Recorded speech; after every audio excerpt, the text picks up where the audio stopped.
Praise the lord. ప్రభు అయిన యేసుక్రీస్తు నామ పేరట మీ అందరికీ నా శుభములండి. ఈరోజు బైబిల్ స్టడీలో మనం నేర్చుకోబోతున్న అధ్యాయము కీర్తనలు 117వ అధ్యాయము మనం ధ్యానం చేద్దాం. ఎందుకంటే వినుట వలన విశ్వాసం మనకి కలుగును. ఈ యొక్క కీర్తన గ్రంథములో అతి చిన్న అధ్యాయముగా మనం చూస్తాం. ఎందుకంటే దీనిలో ఉన్నవి రెండే 2 వచనములు. కానీ ఆ యొక్క మాట వెనక ఉన్న భావము ఎంతో గొప్పది. దేవుడైతే ఈ ప్రపంచంలో ఉన్న ప్రతి ఒక్క జనమును గూర్చి ఈ అధ్యాయములో దేవుడు మాట్లాడుతూ ఉన్నాడు. ఎందుకంటే సృష్టికర్త ఎవరో కూడా ఈ అధ్యాయములో మనం చూడగలం. మనము ఎవరిని ఆరాధించాలో కూడా మనం చూస్తున్నాం. ఈ రోజున మన రక్త సంబంధులు, మన బంధువులు, మన స్నేహితులైతే నిజమైన దేవుణ్ణి విరిచి వ్యర్థమైన వాటిని ఆరాధిస్తూ అవే నిజమని మనతో వాదన పెట్టుకుంటూ ఉంటారు. అంతేకాకుండా ఈ యొక్క నిజమైన సృష్టికర్త మన దేవుడు కాదు, మన దేశపు దేవుడు కాదు అని మనతో వాదిస్తూ ఉంటారు. కానీ వారి కనులైతే దేవుడు మూసి ఉన్నాడు. నిజమైన దేవుడను మనము గుర్తెరిగినట్లు, ఆ సృష్టికర్త ఎవరో కూడా మనము గుర్తెరిగినట్లు మన కనులు దేవుడు తెరిసినందుకు ఆయనకైతే వేలాది వేలు కోట్లాది కోట్లు కృతజ్ఞతాస్థుతులు మనమందరము కూడా చెల్లించుదుముగాక. ఈ మాటలు మనం ఇప్పుడు చదువుకుందాం. యెహోవా కృప మన ఎడల హెచ్చుగానున్నది, ఆయన విశ్వసత్య నిరంతరము నిలుచును.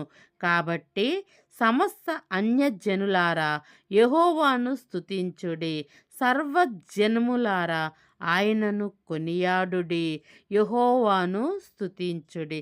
చూడండి, ఈ 2 వచనాల్లో ఎంత గూఢమైన భావము, ఎంత గొప్ప అర్థము ఈ మాటలు ఉన్నాయో మనం ఎందుకంటే దేవుడుగా చేసుకున్న జనులు మనమైతే ఎంతో ధన్యమని మన కనులు ఆయన తెరిసినందుకు, దేవుడు మనల్ని ఆకర్షించినందుకు, మనకు అట్టి కృప దేవుడిచ్చినందుకు ఆయనకైతే లెక్కలేని కృతజ్ఞతాస్థుతులు మనము చెల్లించవలసిందిగా ఉంది. ఎందుకంటే దేవుడు నిజమైన వాడని మనము గుర్తెరగగలిగాం.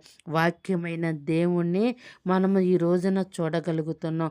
మనం అబ్బా తండ్రి అని మనము మొర్ర పెడుతున్నాం. ఆయన కృప అంట మన ఎడల ఎంత హెచ్చుగానో ఉన్నదంట. అవును కదా, మన కొరకు ప్రాణం పెట్టినంతగా హెచ్చుగా ఉన్నది. నీ పాపములు నా పాపముల కొరకు ఆయన ఆఖరి రక్తబొట్టు వరకు మన కొరకే దేవుడు కార్చి ఉన్నాడు. మనము ఏదో రక్త మాంసముల వల్ల మనము ఈ భూమి మీదకి రాలేదు, కానీ ఆయన యొక్క అమూల్యమైన ప్రేమను బట్టి మనం ఈ భూమి మీదకు వచ్చి ఉన్నాం. ఆయన యొక్క అమూల్యమైన రక్తం ఇచ్చి మనల్ని కొనుక్కొని ఉన్నాడు. అర్థమైందా పిల్లలు? ఎందుకంటే నీ తల్లి మర్చినా, నీ తండ్రి విడిచినా నేను నిన్ను విడవను ఎడబాయనని మన దేవుడు మనకు వాగ్దానం చేసి ఉన్నాడు.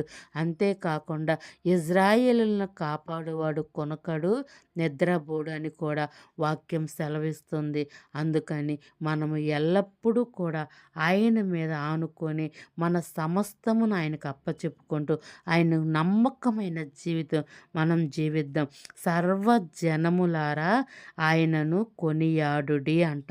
అంటే నిన్ను నన్ను ఒక్కళ్ళనే కాదు, ఈ ప్రపంచంలో ఉన్న ప్రతి ఒక్కరిని కూడా దేవుడైతే కృప కొరకు పిలుస్తూ ఉన్నాడు.